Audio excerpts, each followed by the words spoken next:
good evening. You are with the Urban Debate tonight. I'm Seher Zama, and we're going to be focusing on the state of affairs in Delhi. It is after 9 long days of an unprecedented protest by a sitting Chief Minister of a state at the LG's office. Chief Minister Kejriwal finally called off his protest, and this came only after the Deputy Chief Minister, Manish Sisodia, assured several officers have been back at work today, back at attending meetings that have been called in by Delhi ministers. The question that we're asking today, is Dharna politics the only way to run Delhi? Is this how the country's national capital is run? Delhi, which is slated to become the world's largest city in the coming decade. There are people, there are Delhiites who are waiting for the water crisis, the electricity crisis to be resolved, for roads to be built and repaired, for promised free medical services to be delivered, waiting for education reforms, all of that which is put on hold because the Chief Minister and the Lieutenant Governor cannot reach middle ground on this. For the sake of the welfare of the people of Delhi, is full statehood the next step forward? Delhi has seen it all. A sit-in dharna at the Lieutenant Governor's office led by the Chief Minister. Top Aam Aadmi Party mantris being hospitalized. BJP's counter-protest. And IAS officers holding a press conference to address their concerns. And now finally, the 9-day-long drama has drawn to an end. CM साहब से बात की गोपाल राय जी से, वो सहमत हो गए हैं इस चीज को कि वहां से वो आ जाएं। तो अभी वहां से हाँ, वहां से वो अभी वो एलजी साहब के वेटिंग रूम में एलजी साहब के रेस्पॉन्स का वेट नहीं करेंगे। 9 days of dharna at the Lieutenant Governor's house, and now finally Arvind Kejriwal has walked out after Delhi's babus and netas buried the hatchet. The 9-day-long dharna of Delhi Chief Minister Arvind Kejriwal, Delhi's Deputy Chief Minister Manish Sisodia, Rural Minister Gopal Rai and PWD Minister Satyendra Jain has finally come to an end after the appeals that have been put forth by Chief Minister Arvind Kejriwal to the IAS Association, which was also welcomed by the IAS Association. The game of who will blink first ended after Delhi's Lieutenant Governor wrote a letter to Chief Minister Arvind Kejriwal asking him to hold a meeting with officers to sort out the differences between his government and the bureaucrats. Ego wars at the cost of the citizens has come to an end. The situation has been diffused for now. But the big question is this a permanent solution? Is dharna politics the only way Delhi governance can work? Is full statehood for Delhi the next step forward? Let's debate. Let's in fact throw this open to our panelists tonight. We have Praveen Shankar Kapoor, spokesperson of Delhi BJP, Ali Shankar Gupta, spokesperson of the Congress, Aarti Jairath, senior journalist, Arun Bhatia, former IAS officer, Ashish Khaitan, leader of the Aam Aadmi Party, Sanjay Hegde, senior advocate of the Supreme Court. Let me address my first question here to Mr. Arun Bhatia, former IAS officer, because this is the nature of tussle, the crux of the issue that Delhi has suffered through in the past 9 years. Mr. Bhatia, help us understand, how was Delhi run earlier, before the AAP government came into power, before this being in absolute loggerheads of the Delhi government and the LG office? We seem to have lost track. We seem to have forgotten how peaceful it was perhaps to run Delhi earlier. What has changed today? The change today is that a new party has taken over. So there is conflict between the centre and Delhi. It's a unique situation where you have power to the elected government. You have power with the elected government by virtue of them being elected. You have responsibility without power. You know, it's unheard of that things like transfers, control over ACB, right to prosecute government servants for corruption, these powers are reserved with the centre. One asks the question, why? Why should this be so? There may be certain reasons for keeping Delhi under a separate administrative setup. It's the capital, foreign missions are over there, security and all that. But development files go to the Lieutenant Governor. Whether there should be delivery of food grain at the house, at the doorstep, clinics, stuff like that, pre-monsoon drainage, drains to be clean and all that. This goes to the Lieutenant Governor. It is so ridiculous. The centre should immediately say no. If a legitimate budget has been passed by a majority vote in the Delhi legislature, there's no question of submitting it to the centre. So these are strings to embarrass the Aam Aadmi Party, to prevent it from functioning, because these are the facts that stare us in the face. The Lieutenant Governor should say, this category of files, please don't send it to me. I mean, what sort of a government is this? So it's a unique situation. So what do they do? The only thing is they resort to tactics like this, and then we say, oh, they are anarchists and all the rest of it. But it's a good tactic. It's brought out the situation very graphically, and it has succeeded. And don't believe, madam, for a minute the IAS Association. Okay. Don't believe them for a minute. We are clever people. You know, you don't have to sit at home in order to be on strike. You invite disciplinary action. So they attend office, but they don't work. You know, not attending the minister's meeting. That's right. And the Mohilla clinics and all this, not getting on with the work. They have to give us a precise answer that this was the budget, this is the expenditure, shortfall in expenditures for the following reasons. That they're not doing. So one side is saying, we are not on strike. The other side is saying they're not working for us. So we have to come down to specifics. What exactly are they expected to do and why these targets were not met? And the IAS Association, madam, I mean, you know, the country has been ruined by these people. Corruption has been going on for the last half century. These are the people who control the departments. The corruption takes place in their departments, in front of their noses. At that time, they don't go on Dharna and say, oh, I'm forced to be corrupt. The minister is saying this. What happened in Durga Rajpal's case? What happened in the IPS? Mr. Arun Bhatia, it's interesting to have you say this as a former IS officer, well versed with the workings of the system here. But Aarti, if I could get in you at this point on how things have reached to this absolute climax. Are we looking at a stage where Dharna politics is the only method that the AAP government can resort to be given a hearing, to make things move, to help governance in Delhi? Is this what the people voted for?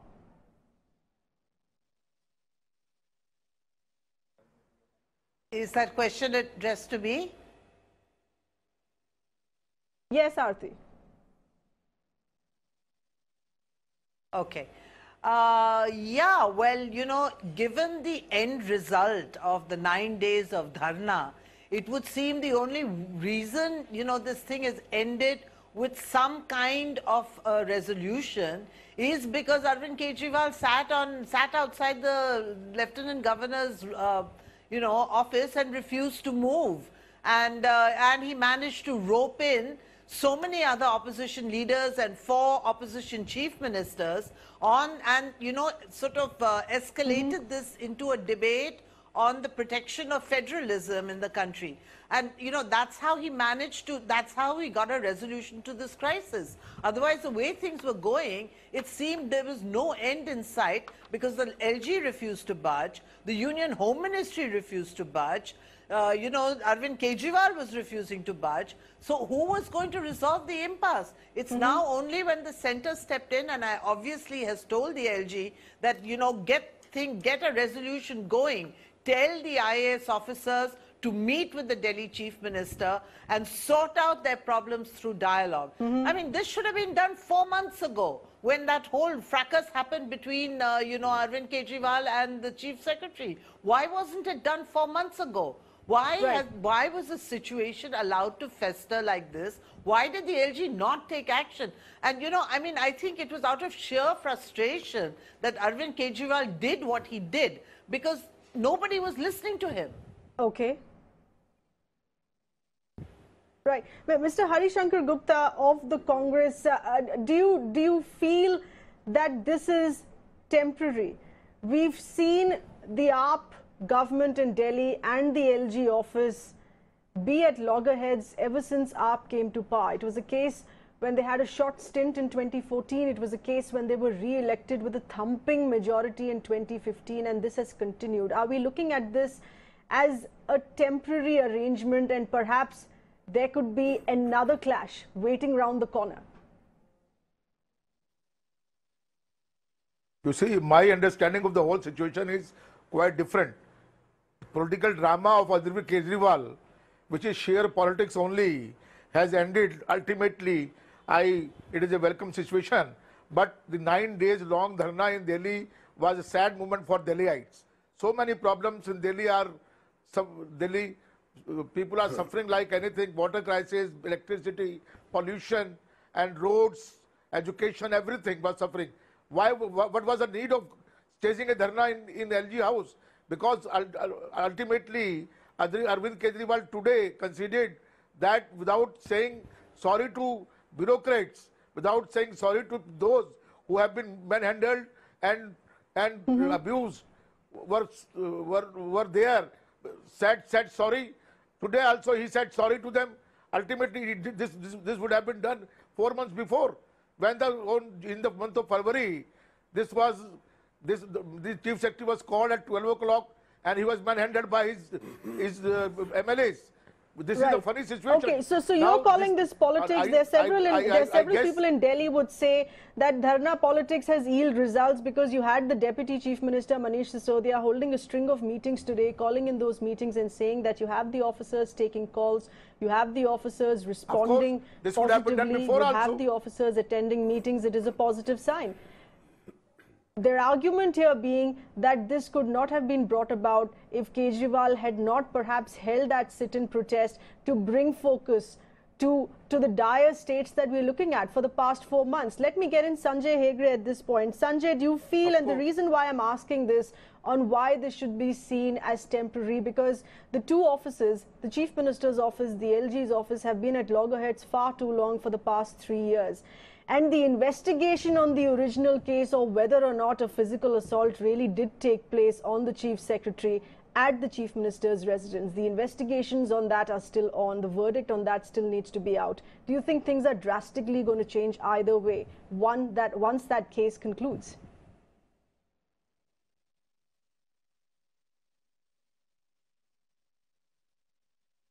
Comes to a charge sheet and then goes to a trial is a different thing altogether. But there is one development which is likely to come in July or soon thereafter, in any event before October. That is the Supreme Court verdict, which will decide the relative powers of the LG as well as that of the elected government. Because once the Supreme Court gives its verdict, that is final. Its interpretation of the constitutional position as it stands will inform both the LG as well as the Chief Minister. After that, if anybody is dissatisfied, the only thing is for a constitutional amendment to be made if and when Kejriwal's party or any other party which wants to give full statehood to Delhi ever comes to power. Within the framework of the constitutional position as it now exists, hopefully the Supreme Court judgment will offer a way forward, and there is about 2 years more left as far as this particular elected government is concerned. I trust and pray that things will not come to this pass again, or at least not in the immediate future. Okay. But politics, a week is a long time in politics, as they say. Yes, you're of course saying this in good faith. Let's bring in Ashish Khaitan of the AAP. Ashish, do you feel the Chief Minister of Delhi has today made the best case for an argument in justifying the demand for a full statehood for Delhi?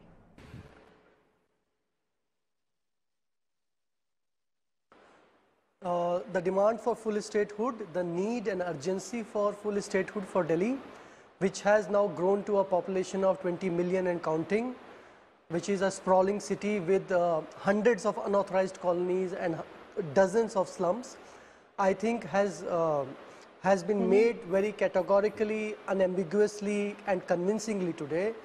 Because now one thing is clear, that it is only Aam Aadmi Party which has remained true to the cause of Delhi and Delhiites, because BJP and Congress on many occasions in the past had categorically promised, put the demand for full statehood in their manifesto, and they went back on it, including Prime Minister Modi, who campaigned in Delhi, and twice he promised to the people of Delhi that if he becomes Prime Minister, he will grant full statehood. So that's one. Education, health, water, sanitation, housing, all can improve drastically, tremendously in Delhi if Delhi gets full statehood.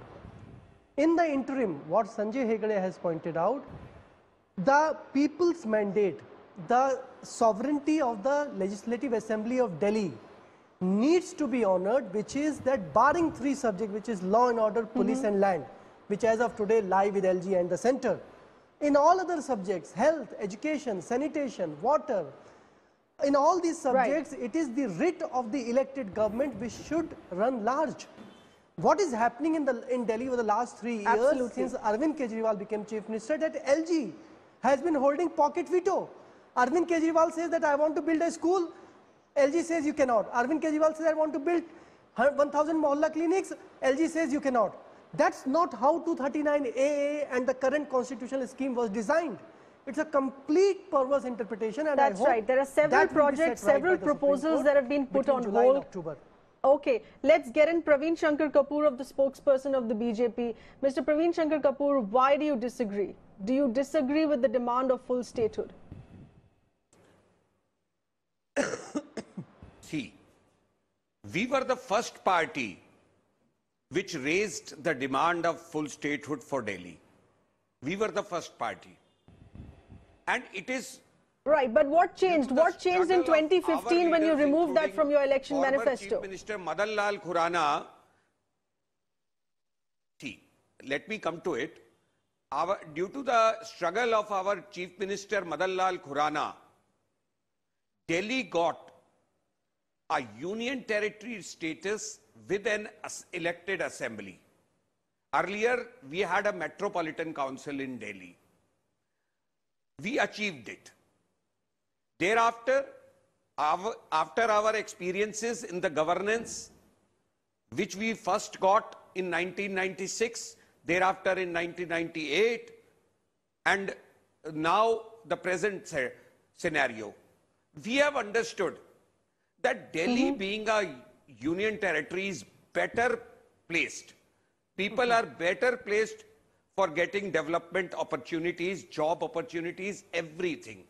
And so we have realized, I have no hesitation to say that Delhi is better in whatever situation it is in.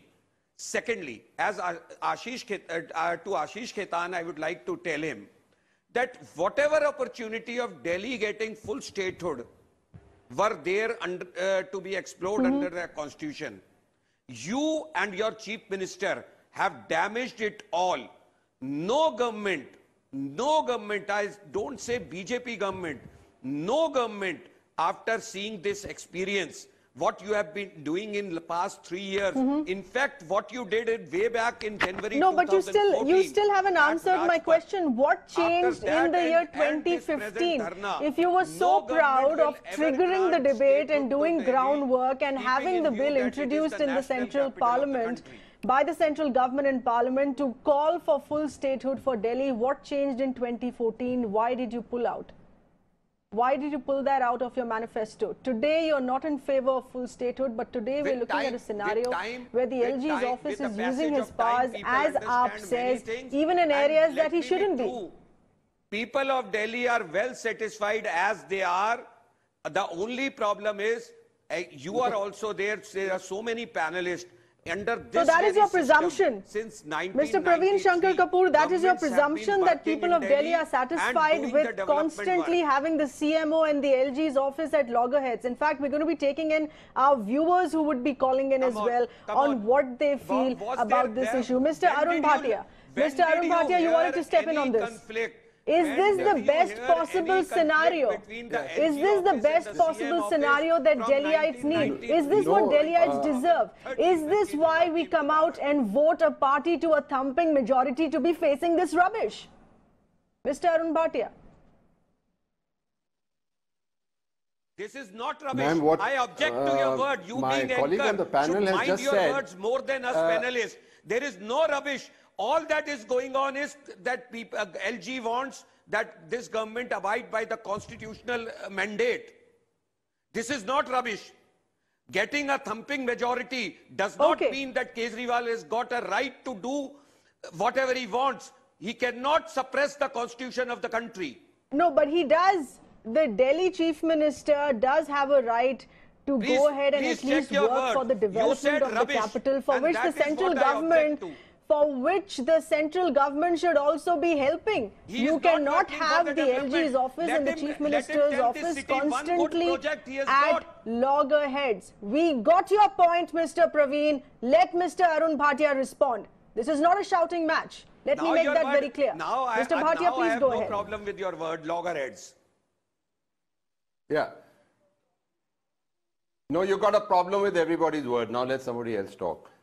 You know, to say that the elected government shouldn't be given full authority and freedom and be put under a bureaucrat. Lieutenant Governor is a bureaucrat. He's a sycophant erected by the government in power. You are saying give him the important powers, leave the residual powers with the elected people. This is ridiculous. It is rubbish. Then apply this all over India, and all chief ministers should function this way. Let the governor be powerful. Let the governor approve every action of the cabinet in the state governments. This is actually ridiculous. If you want democracy to progress, and if you want real accountability of elected representatives, you have to allow them to function. Now, who is this bureaucrat that is vetting the files? Why should the files go to him? There's no logic in this. So I would request this panelists to define the files that should go to the governor. And this is not why Delhi has elections. We have a 10-year. This is not why Delhi has elections in voting a chief minister to power. In looking at always perhaps having an LG to be signing files and approving projects that work for the development of Delhi. Mr. Hari Shankar Gupta, you wanted to step in on this. Mr. Hari Shankar Gupta.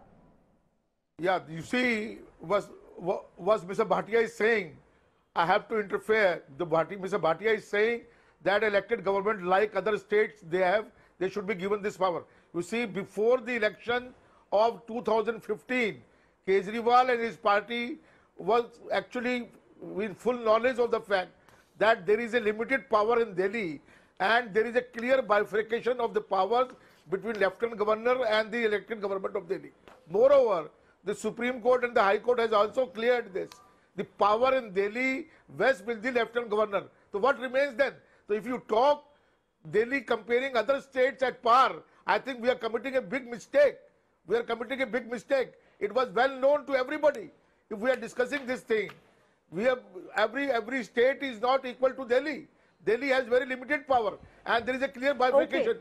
But if you want to do things, but maybe there's time to chalk out a special design as far as running Delhi is concerned, to have partial statehood, or at least look at areas of concern which are outside the center. You cannot have the LG being asked to vet each file with respect to every project of development, with respect to ministries that are rightfully under the Delhi government. This is not the fact. Let's in fact get in breaking inputs. This is the latest tweet now that's coming from the Delhi Chief Minister Arvind Kejriwal.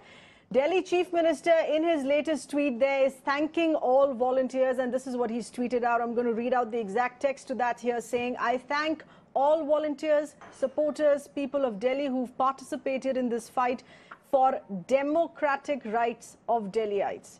Thousands of people who came to the streets despite the scorching heat. On behalf of the people of Delhi, I wish to thank all political parties and their leaders who have supported us in this fight. A special thanks to the Honorable Chief Ministers of other states, that being Mamta Di, Shri Kumaraswamy, Shri Chandrababu Naidu and Shri Vijayan. This is the latest set of tweets now that is being sent out by the Delhi Chief Minister tonight, just a short while back here.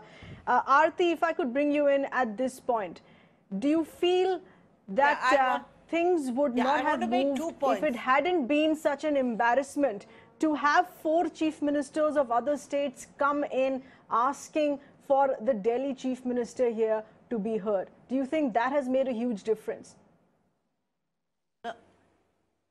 Absolutely, absolutely. Because for the central government and the BJP, you know, it was becoming embarrassing when with the long queue of chief ministers and regional party leaders lining up to meet Kejriwal, his family, you know, the ministers, his ministers who had been removed to hospital. It was becoming really embarrassing. And, you know, it was going to develop into a terrible sort of confrontation, you know, between states and the center. And I think, you know, I think the center quickly realized that they needed to cap this crisis and resolve it. But Faye, I want to make two quick points. And, you know, I think both the BJP representative on the panel and the Congress representative on the panel must ask themselves this question. Why were they defeated in such a humiliating manner by an absolute newbie outlier party like Aam Aadmi Party in 2015. I mean, I think the people of Delhi were sending a very clear, strong message to both these parties. Please let me talk. Mr. Praveen, please don't interrupt. Let me talk. Mr. Praveen, please don't interrupt. Sorry, this is not a show like that. Praveen, this is unfair. Please do not interrupt. Let her talk. Taking forward the agenda. I will give you a chance to respond. Please do not interrupt. Be an independent panelist. Okay. Aarti, if you are here as a panelist, Praveen, please do not interrupt. I think the people of Delhi Praveen, were for God's trying to sake, send a very strong message to the BJP and the Congress that both these national parties. All right, Praveen, we will have to put your mic on mute if you don't listen. They failed to look after the interests of the people of Delhi. They had failed to look after let's have Mr. Praveen Shankar Kapoor's mic on mute for 5 seconds till Aarti can complete. Yeah, and the second point, Faye, one other quick point. You know, the real change happened in May 2015 when the central government issued a notification taking services away from the Delhi Chief Minister and the Anti-Corruption Bureau. So in other words, the Delhi Chief Minister no longer had control over transfers and postings, not just of IAS officers, but of all officers of all classes. So he couldn't even appoint a peon in his own office without clearance from the LG's office. Now, you know, what kind of a setup is this where you have to go begging to the LG to appoint a peon in your own office? This doesn't happen anywhere, and this happened in May. Ashish, the larger concerns. Deliberate move by the Union Home Minister. Absolutely. The High Court, of course, had ruled in favor of leaving those powers with the LG. That, of course, pending a final verdict in the Supreme Court. Ashish, if I could bring you in at this point, as far as the demand for a complete statehood, should that be the real solution? There is a concern that you have central leaders, member of parliament, ministers visiting foreign dignitaries, the Kant area, which should remain, the security of these areas, running these areas, which should remain under the central government. Would AAP agree with having statehood only in partial areas, in a certain set of constituencies, but not the entire capital? Okay, it's a very pertinent question. And if you look at the geography of Delhi, Delhi consists of 3 municipal corporations and 1 NDMC, which you call New Delhi Municipal Council. New Delhi Municipal Council is one of the rare councils or municipalities in the country which is not an elected body, but it is a nominated body. While municipal corporations of Delhi, which is East, Northeast and South Municipal Corporation, they are all elected bodies. Corporators are elected and then mayor is nominated and so on. Now, this 15 square kilometer of New Delhi Municipal Council, it comprises of Parliament, Rashtrapati Bhavan, North Block, South Block, all other government buildings and basically embassies. So if you leave this NDMC area outside the ambit of Delhi, then the rest of Delhi consists of either posh colonies like any other city, say Bombay or Bangalore, or unauthorized colonies like any other city, maybe more in the case of Delhi, slums like in the case of Bombay, even villages. There are 256 villages in Delhi. Now what interest or what is the direct locus that the central union government of India has in these areas. What are the issues over there? Municipal issues, water, sanitation, health, education, security you talked about, women's security. Now these are issues which can only be addressed by a directly elected government which is directly and proximately connected with the people of Delhi, not with the Union of India. So I think it is high time that we realize that since this 239 AA kind of instrument was created way back in early 90s, lot of water has flown down the river Yamuna. Almost 30 years have gone by. Now it is time to understand that the needs and the legitimate aspirations of the people of Delhi need to be recognized and addressed.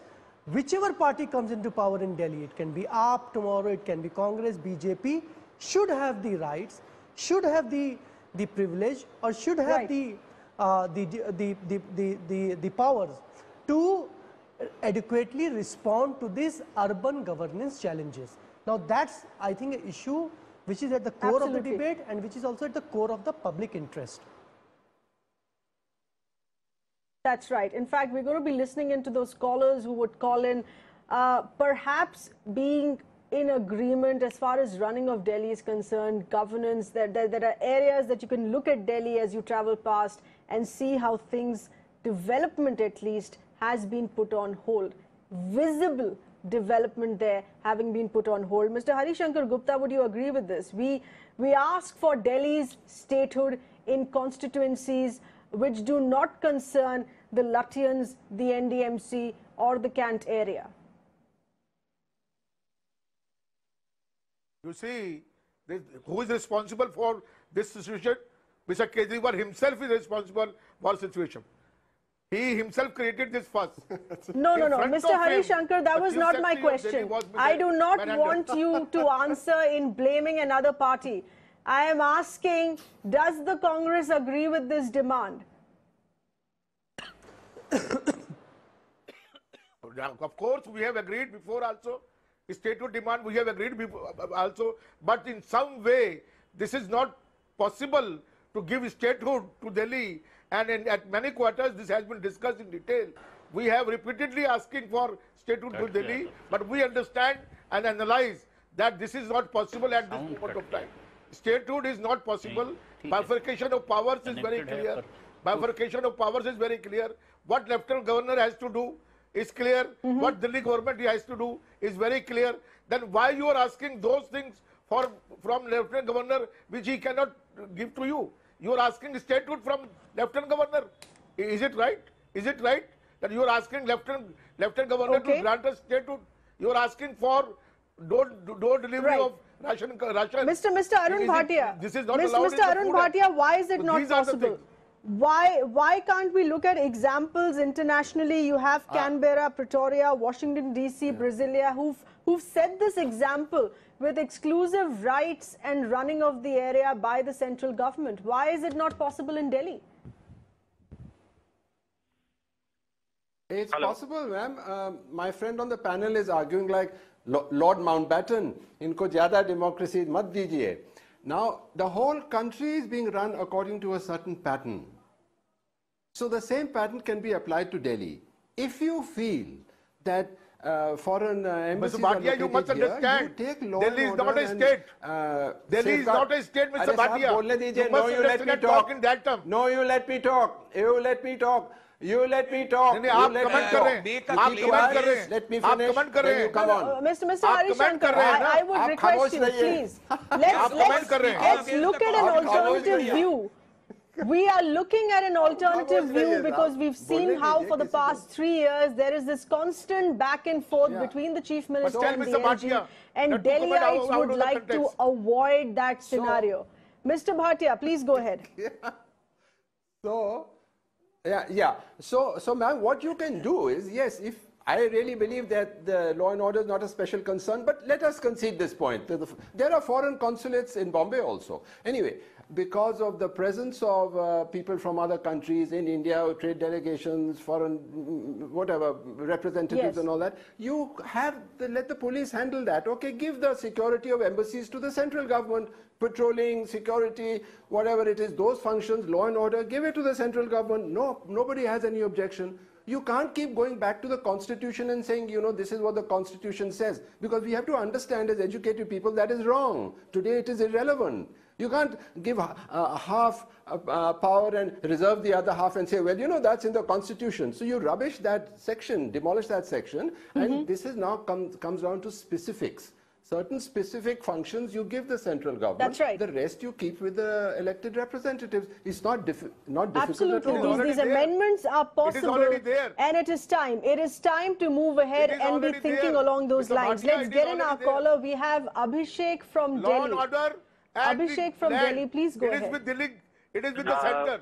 Yeah, I would like to ask question from BJP. Yes, we know that. When Mr. Harishankar, when we have elected Narendra Modi for the center and Arvind Kejriwal for Delhi, so why won't the central government allowing the state government to work? They are disturbing them through LG, CBI, police and all. So why won't they allow them to work? They can work in the center and allow the state government to work according to their self. All right, Abhishek, and this is your clear understanding that you feel that the center is interfering with the workings of the Delhi government. Right. Okay, many thanks. Many thanks for calling us and sharing that view. Mr. Praveen, please respond. The problem is it is a perception thing which has been created.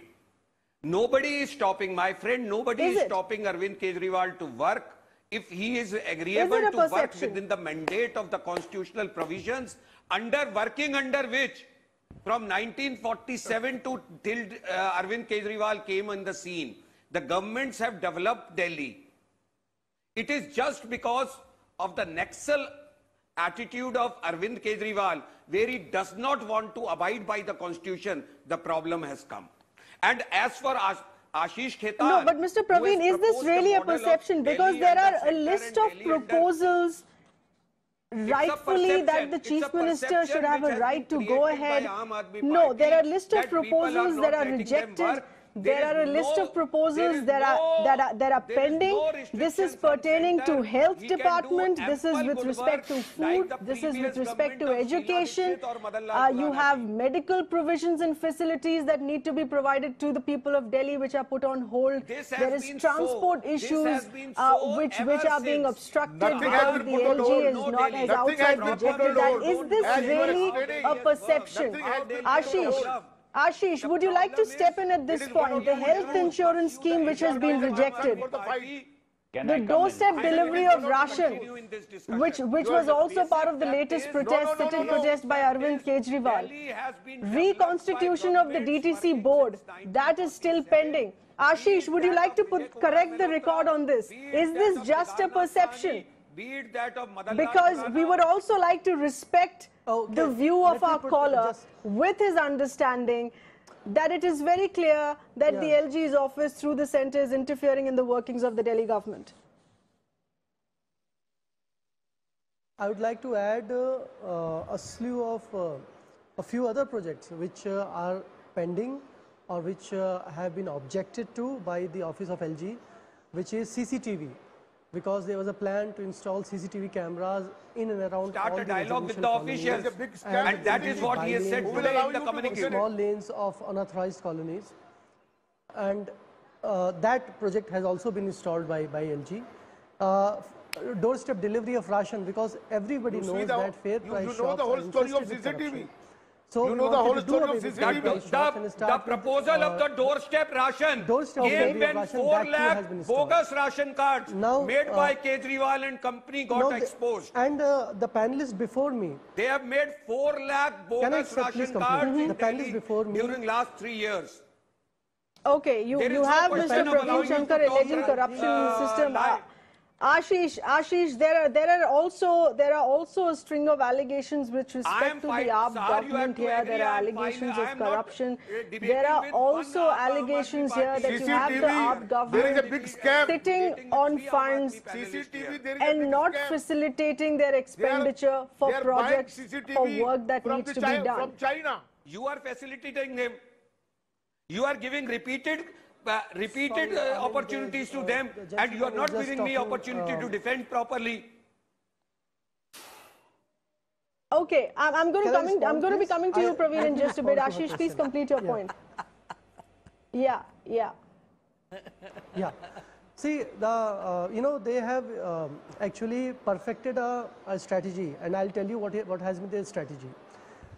When we came into power, anti-corruption branch, which had always worked under the command and control of the elected government in Delhi, they took it out by way of notification and placed it under LG and the center. And they also placed services under LG and the center. So what they did basically, they took away the two main powers that any government requires, because once you post certain IS officers to their home cadre, it is the chief minister of that state who decides like who will be my education secretary, home secretary, vigilance secretary. Now here we were told that look, we will decide who is going to be a vigilance secretary, and then you work with him. And as the panelists before me pointed out, that even the file of an appointment of a peon, and this is not like exaggeration, the file of the appointment of deputy secretary, under secretary of even chief minister's office, they go to LG, and once LG approve it, then only it goes through. And most of the times it doesn't approve. All right. Let me get in Sanjay at this point. Sanjay is a couple of just let me complete. Just very small point. What they did when we came up with flagship projects, which is in the sectors of education and health, Vijender Gupta and certain other BJP leaders, they started making complaints of corruption to anti-corruption branch, which was working under the center. And anti-corruption branch then initiate an inquiry or register an FIR, or sometimes CBI would jump in. So the officers would get completely scared, and the government would get completely paralyzed. They will take away all the files. Okay, all right, Ashish, we get your point. Sanjay Hegde, do you feel that AAP is entirely innocent in playing the victim card time and again? Well, I would not like to discuss personalities or political parties. The first thing that strikes me in this situation is this, that we have 2 crore people in Delhi. The entirety of Jammu and Kashmir is just 1.25 crores. The population of Delhi is more than many states. We are being run not through an elected government if you do not allow that elected government to work. We are being told to put up with a lieutenant governor who has been nominated. We are being told that the lieutenant governor will select bureaucrats, that the people whom we vote for do not really matter. This is dangerous for democracy. You have only to look across the border to see how Pakistan descended into a dictatorship. The first time was way back in the 1950s, when a bureaucrat called Ghulam Muhammad took over as Governor General and then dismissed the government. That was upheld by the Supreme Court there. And thereafter you had martial law and everything went down under.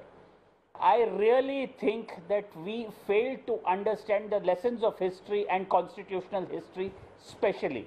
And what really amazes me is that 2 national parties, the Bharatiya Janata Party and the Congress, at least on your panel, seem to be very comfortable with the central government and a lieutenant governor running everything for 2 crore people. I am certainly of the opinion that this is not representative democracy that we have in Delhi. And any national party which promises representative democracy. And then why have elections in Delhi if it's going to be run by the LG's office? Over the country to this Delhi. Well pointed out there, Sanjay. Let's in fact take in our caller, Aarti. Aarti, I'm going to come to you in just a bit, Aarti. We have our caller, Mr. Fuwan Chetan from Gurugram. Please go ahead. Hello. Hello. Yes, we can hear you. Oh, great. Yes, please go ahead. And, very esteemed panelists sitting here. And I would want to ask the AAP representative, does he have any power at all to be working in Delhi? If they are so powerless, why are they still in government? They have come here only to sit on dharnas. And they're crybabies crying that we do not have this, we do not have that. Do they have anything in their hands? You know, there was a point of time when I really thought that Arvind Kejriwal is going to do something. But from what I have seen in last few years, it's just drama and dharna, nothing else. All right. Okay, we get that point. I'm going to put that straight across to Ashish. Ashish, this is what I'd ask Sanjay here as well. On is AAP all that innocent in continuously playing the victim card? There are ministries, there are areas which are directly under you, which you can handle very well, and you haven't really shown work in that direction. Yeah, I think it's a very good question, and let me respond to it with a lot of empirical evidence. You must have seen the results of the 10th standard and the 12th standard of CBSE, which came only recently, and you must have seen that how the Delhi government schools, they fared better than the private schools which charge exorbitant amount of fee in both the 10th and 12th standard exams. The standard of education, the quality of education in Delhi government schools has gone up by leaps and bounds and is recognized universally. Number two, in the health sector, in all our government hospitals today, all the tests are being done for free. All the medicines, essential medicines are available for free. And we came up with Mohalla clinics, 200 of them are already in operation. We want to build another 800. And a lot of the Mohalla clinics have shut down as well. A lot of the Mohalla clinics have shut down as well, which is yet another allegation of AAP just using a couple of clinics as their trump cards to show that they've done work on ground. We have had, Ashish, we have had 2 seasons of an outbreak of dengue and chikungunya, very clearly indicating ill preparedness of the Delhi government. We've had the crisis of air pollution once again indicating the ill preparedness of the Delhi government, knowing that this is an annual cycle. Knowing that this is an annual cycle with 3 years in power, having done nothing. When the Chief Minister was in a sit-in Dharna, you had your State Environment Minister saying that I've put in proposals of planting saplings, and if that would have been done, perhaps pollution would have been controlled in Delhi. Who's going to buy that argument, Ashish? Okay, I'll respond to that chikungunya and dengue argument. Now, you all know that dengue and chikungunya is because of lack of sanitation, because basically you have to control vector-borne diseases, and vector-borne diseases can only be controlled by bringing down the number of mosquitoes and by maintaining hygiene. Now tell, why are you not giving Delhi funds as per 4 Delhi Finance Commission recommendations, which have been accepted in the Delhi Assembly?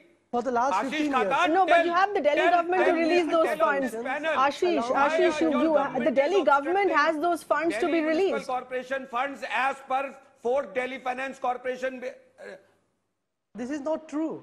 In fact, under AAP, municipal corporations of Delhi have you are not giving funds. You are not giving funds as per 12 during the previous government. DFC. In fact, municipal corporations are thoroughly corrupt bodies. Under BJP, there has been massive pilferage of public funds. Delhi government is thoroughly corrupt. Your minister is a Hawala minister. Your ministers are corrupt minister. Your chief minister has this argument for our viewers well displayed on how you have political parties, which is a given. Political parties is a given with be it loggerheads, but these are areas with respect to powers vested to the LG office and the Chief Minister, them being at loggerheads. But this is an apt display of why we're discussing this, to give statehood powers to Delhi. Aarti, can we really look at a solution here inside? This is going to continue indefinitely, interminably. I see no hope. As long as you have a different party in the Delhi government and a different party in the center, this was an issue which was brought up much earlier as well, several decades ago. It is constantly being discussed. How can we work towards resolving this? If it's been there for so many years, doesn't make it right.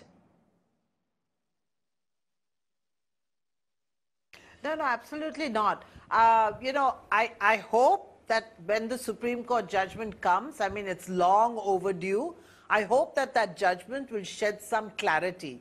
But yes, one of 2 things needs to be done. Either you need to take the bull by the horns and give Delhi full statehood while taking the NDMC area out as a special zone like Washington, D.C., which can remain under the union government. Yes. Or let's go back to the old status of union territory. Let's not have this sham of elected government with an elected chief minister and elections every 5 years.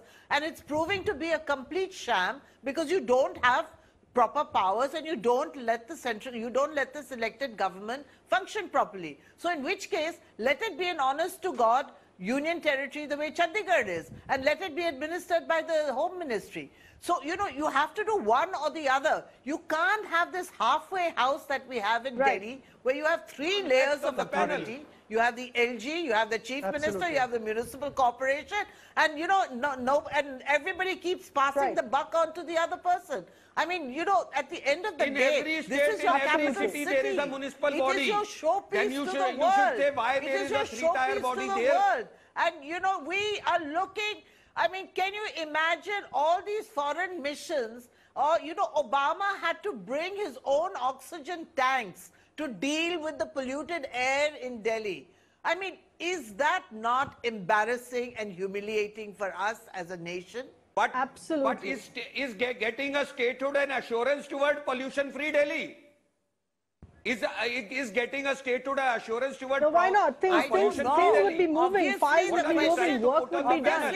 Let's get the final word. Mr. Arun Bhatia. That needs to be addressed. It cannot be addressed. Mr. Arun Bhatia, I'm going to be asking you this as someone who's been a former IS officer. The crux of this sit-in Dharna was because IS officers were not reporting to work. It is entirely exposed the chaos that we're dealing with, the chaos of governance in Delhi that we're dealing with. How do you feel personally, coming in from that experience of being a former IS officer, for this to be resolved? Yes, ma'am. I think that first of all, AAP has to recognize its failure in eliminating mosquitoes, setting up sewage treatment plants, removal of garbage, urban waste has not been addressed. These are very serious areas where the Aam Aadmi Party has not addressed itself.